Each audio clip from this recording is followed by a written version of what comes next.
Okay, now here's an interesting one. This is from Roshni from India.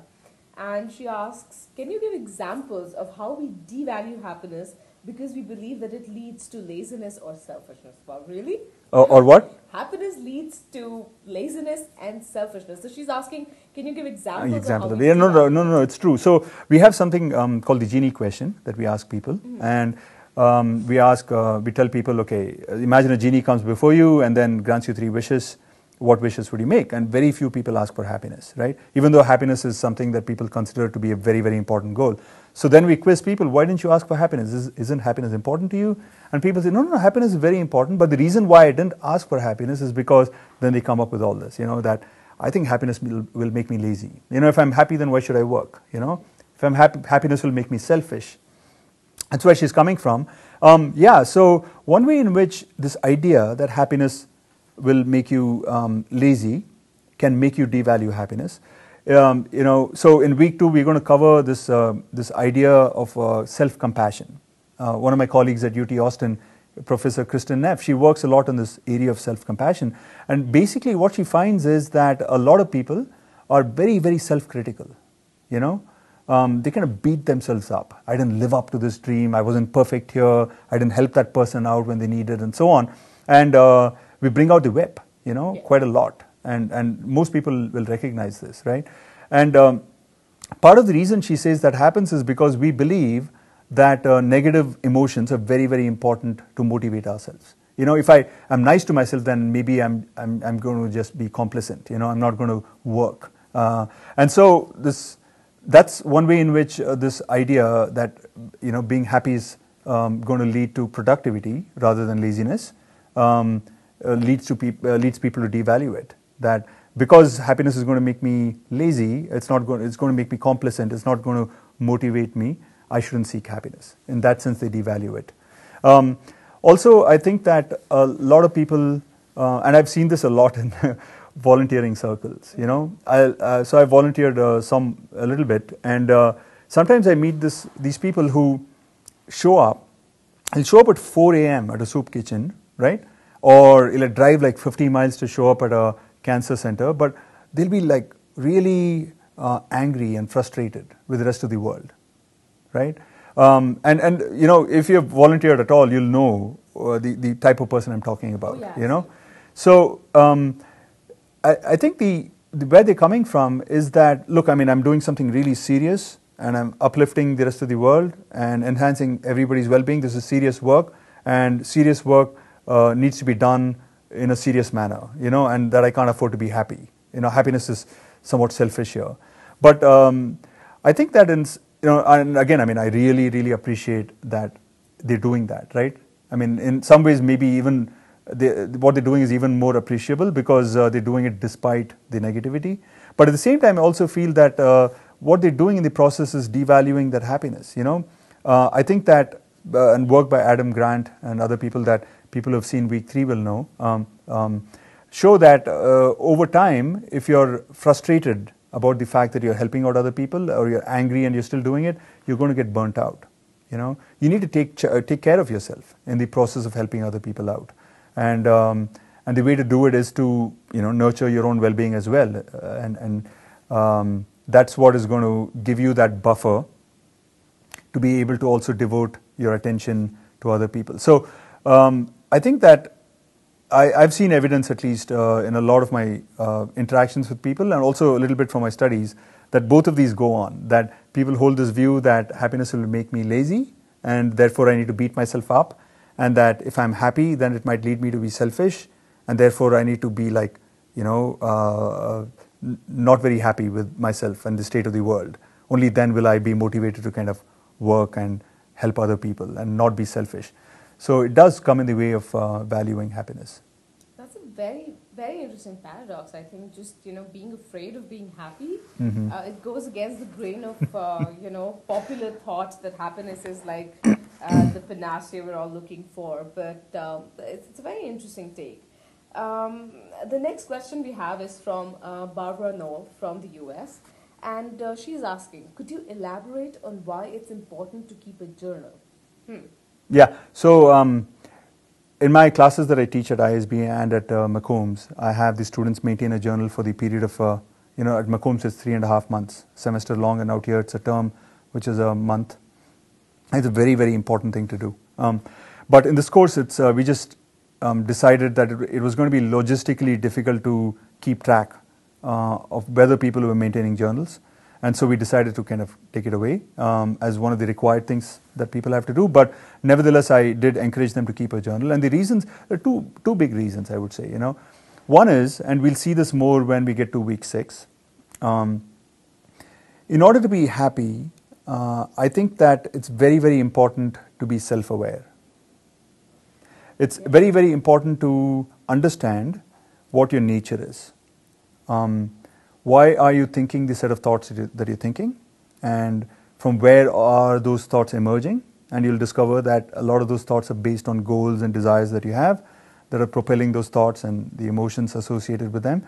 And if you dig deeper, then you might get to a point where you might arrive at this thing that some people call bare awareness, But anyway, these things are coming up later. But this idea that you need to be able to take the position of an observer, kind of step outside of yourself a little bit and pen down things that happen to you as if it happened to somebody else a little bit. That position of the witness or the observer is going to be very useful for something that's coming up. That's one of the reasons why the journal is very, very important. And the second thing that I want, the reason why I have people do the journal is because it helps people kind of reflect on the things that we discuss in the class, and so it clarifies things for people. It helps them kind of assimilate the information a little bit better, and so it sticks a little bit better in people's minds, So it serves a dual purpose. So you're essentially encouraging all the people who are taking this course, even on Coursera, to maintain a journal, yes. even though it's not a requirement. Yes. And by the way, I should also add that Catherine, the lead TA for the course, has posted a link to the journal, an online journal that they can keep in case they don't have a hard copy. It's very, very easy to do it. Just open up the link and then just type in your, every day, just a couple of sentences. Okay. Yeah. Fantastic. So for all of you who are wondering, please go get on that link, and if you've not already start maintaining a journal. As Professor said, it is going to be very useful for this course and for your life in general. Now Divya has a question. I'm not sure where she's from the name I'm assuming India. She says, you say in one video that being right is preferred over being happy. Should we prefer happiness over being right? She also continues to ask, I think being true to oneself is more important than valuing happiness. I guess what she's saying is, should people always prefer happiness over everything else? Is that the motto of the course, or? No. What I want. Okay, so this video, I guess, I've noticed on the discussion forum creates a little bit of, I guess, confusion for some people. Okay, I'm not recommending that happiness is always more important. All I'm trying to do there is point out what we call the fundamental happiness paradox. Okay, the paradox is as follows. On the one hand, people think happiness is very, very important. Okay, people think it's maybe the most important goal. And in the context in which she's brought up this question, I have a scenario where I describe this idea that, let's say you have a boyfriend and you want him to lose weight, and you've recommended some steps for him to lose weight, and he never follows those steps, and then one day he comes running to you and says, I'm really enthusiastic, I want to lose weight, this is how I'm going to do it. And you listen to his plan, it's exactly the plan that you've been telling him all along, except that he's been convinced by somebody else. Okay. And in the videos, I make it appear as if that other person is like this attractive babe, And so then I ask, what do you think a happiness maximizing person should do? Should that person get angry at this boyfriend and say that, look, that's no different from what I've been telling you. How come that person has managed to convince you, Or should that person say, good for you, great. I'm very happy that you're going to do this. I think it's going to work. Good for you. And when I ask people, what is the happiness maximizing thing to do? Most people pick option B. They realize that what's the point in getting angry with this person now? When I take the perspective of what's the happiness maximizing thing to do, I realize that, look, let me, swallow my ego here, and it's only going to come in the way of our relationship. It's not like he's done something terrible. All he's done is basically he's been convinced by somebody else. It's fine, I'll bite my ego and the happiness maximizing thing to do is to say, okay, good for you, right? And if happiness is very important, people recognize the happiness maximizing thing to do is swallow your ego and congratulate him, then you would expect that most people would pick that option, right? And it turns out that most people do pick the option of congratulating him as being the happiness maximizing thing to do. But when I ask them, what would you do, right? A good proportion can't help but say that I'd want to. Yeah, that's what I said to you. Why did you listen to me? So, so that's the difference that I wanted to point out. I'm not trying to say that you should follow happiness or you should always rate happiness as being more important than being right. All I'm trying to say is that there is this paradox, that there's a difference between what people recognize as being the happiness maximizing thing and what it is that they do. And I'm not trying to say that everybody's doing it all the time. It's for people to reflect upon themselves. I'm not trying to point fingers at anybody. It's up to you to reflect on the set of findings and decide for yourself whether you're somebody who's culpable of committing this error or not. And I can't say that you are or not. And if you decide that you never do it, good for you. You're not therefore susceptible to what I call the first deadly happiness sin, which is devaluing happiness. But if you are, and you think that you are, then maybe you'll find something useful out of this. Okay, so if I'm getting it right, the more important point here is to understand what the happiness maximizing option is. Yes. And whether you choose to take it or not, then depends on what your priority at that point is. Right. I hope that answers your question, Divya. And so while on the topic of being happy versus right, I think this is like a popular discussion point amongst your students. Jasmeet Kaur also has a question. She says, Professor Raj, you write that one often can't be both happy and right in relationships. Mm-hmm. But how does one practice prioritizing happiness over being right? The ego or the conscience won't allow us to do that. Yeah, so that's the quest, right? It's a good question, and I think that many of the things that I'm going to discuss in this course are going to help, basically. Okay, that's the short answer, but just to elaborate on that a little bit more, I think that what's going to happen is that the recognition that the ego, or perhaps the conscience, comes in the way of the happiness. If it's the conscience, I think it's maybe a good thing, because what the conscience does, I think, perhaps is looks at the well-being of everybody rather than just yourself, or looks at the future well-being rather than present well-being.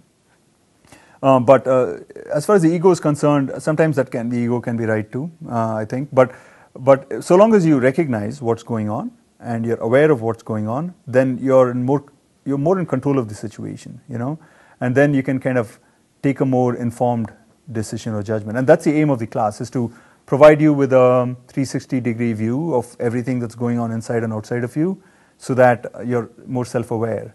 And in that process, I think that you'll understand how to kind of transcend some of these things. Very interesting. Okay, now Vijay Menon from India has a question on the topic of media maximization. Mm-hmm. He asks, can we conclude that health freaks, and by that he means those who are almost rabid in their passion for eating healthy, exercising, etc., are media maximizing? He says a normal person can be healthy doing half of what those freaks do. You have something against these people, Mr. Vijay. Okay, your answer. I mean, there's no doubt. I think that we all get addicted to different things, and we get wedded to certain identities, and there's an ideal point for everything, like water is generally good, but if you drink too much of it, you can get water intoxication, right? Sleep is generally good, but if you get too much of it, you can be like a sloth, And I think that there are many cases, many people who are so into, like he says, fanatical about exercising, that that occupies center stage in their life, and everything else goes for a six, So I think that what he's referring to could come under the umbrella of media maximization. Okay, so the idea of media maximization is that we have these theories about what is going to lead to happiness, money, for example, and it is true. Money can give you freedom and enhance your happiness, especially when you don't have enough for basic necessities. Money is a big, very, very important thing, no doubt. But what happens often is that you get so wedded to the mediums that you forget your ultimate goal, you know. And then you end up media maximizing, basically. And I think that many people might think that, okay, being healthy is very, very important, and it is important. And then they, you know, derive some benefits out of working out and being healthy, eating good food, and so on. And then they think, okay, if I spend 1 hour at the gym, I get 10% improvement in happiness. And so that must mean that if I spend 10 hours, I'm going to get 100%, you know. Then there's diminishing marginal returns, right? And yeah, I can see how it can be construed as media maximization. I would agree with them. Okay, so most things that lead to happiness, I'm assuming, have a diminishing return to consumption. So